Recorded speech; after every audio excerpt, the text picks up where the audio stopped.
said at this point, not like I will be able to dwell on it for very long. Pretty soon. Look, I'm clean.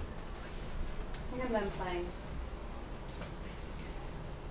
What does this mean now that your mom knows it's you?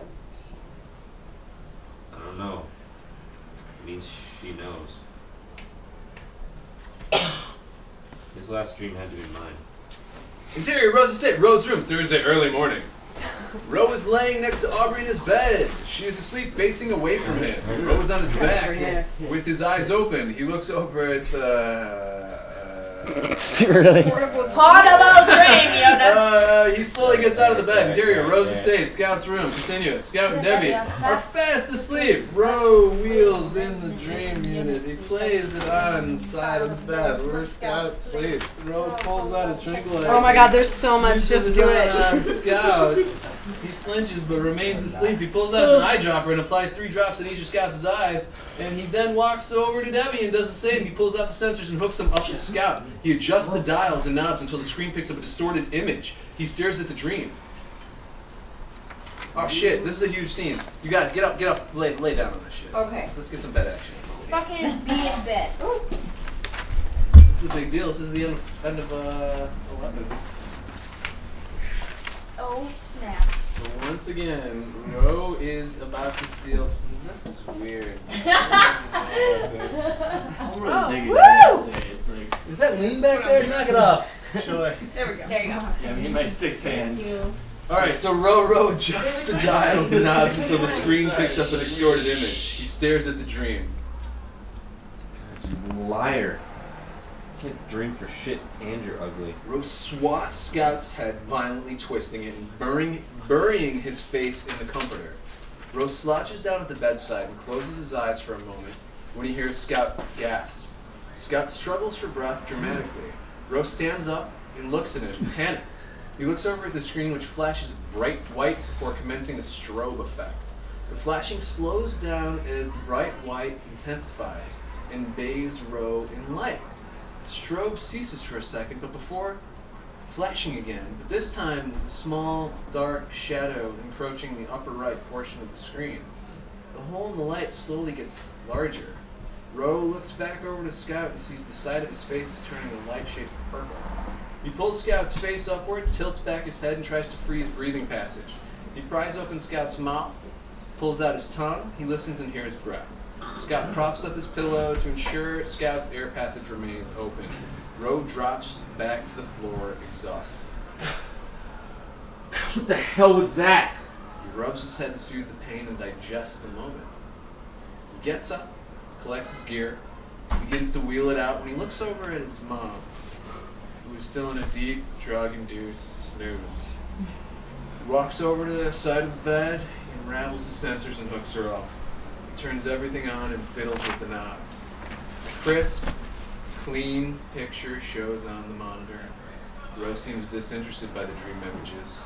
He stares at his mom as she sleeps. He presses his left forearm against her throat softly, cutting off her air. The eye drops keep her sedated, but her body jerks, trying to suck in air. Ro looks over at the monitor, waiting.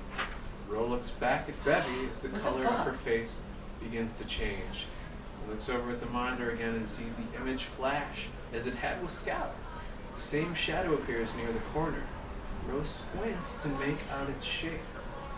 He uses his foot to drag the machine closer. The shadow in the image gets closer and closer. Vague facial structure begins to emerge. Ro looks deep into the monitor. Suddenly, the image disappears and the screen turns black. More. No, more. God, no.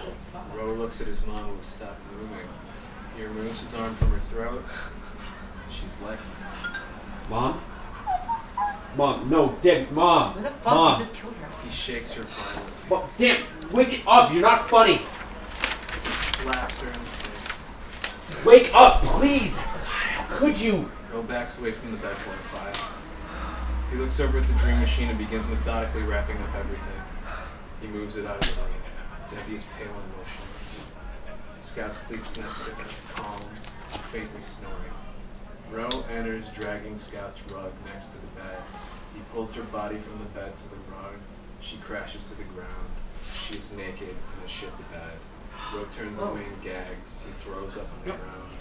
He wraps her in the rug and pulls her out of the room into the hallway, leaving a thin trail of piss and shit. Interior Ro's estate, upstairs hallway continuous. Ro is dragging the rug with Debbie's legs hanging out the end toward the stairs. He starts to pull it down with him. She slips out of the rug and tumbles, then slides down the stairs. He watches numb. Interior Ro's estate foyer continuous. Ro grabs her legs and begins to drag her to the kitchen. Interior Ro's estate kitchen continuous. Ro drags her through the kitchen. The trail of bodily secretions get thinner as he continues his path. He gets to the garage door. He opens it. Ro's estate garage continuous. Ro turns the light on. He sees Scout's car. He opens the car door and pops the trunk. He grabs his mom and pulls her toward the trunk. He tries to pick up her body, but it is too heavy.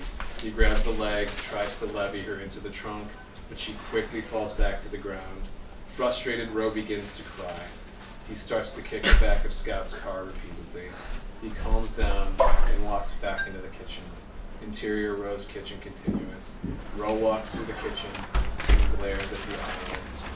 Ro's estate foyer continuous. Ro walks up the stairs, slips on some of the waste from his mother. He puts his hands down to keep from falling. He puts his hands into the mess. He begins to gag again. He continues up the stairs. Ro's estate hallway continuous. Ro walks into the bathroom. Ro's estate bathroom. Ro washes his hands. He looks at the mirror to see his face with traces of throw up and blood. His eyes are red and puffy. He washes his mouth out with mouthwash. He washes his face. He exits. Ro's estate, Ro's room continuous.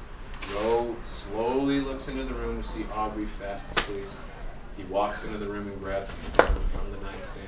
He exits. Ro's estate, upstairs hallway continuous. Ro begins tapping at his phone as he makes his way down the stairs. He puts the phone to his ear. He picks up the rug at the top of the stairs. Ro's estate foyer continuous while dragging the rug to the kitchen.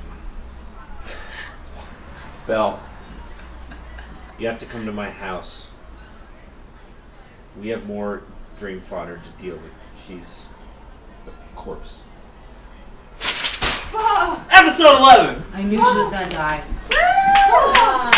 Debbie! That's amazing because our like two Debbie, improv you things were were like basically like.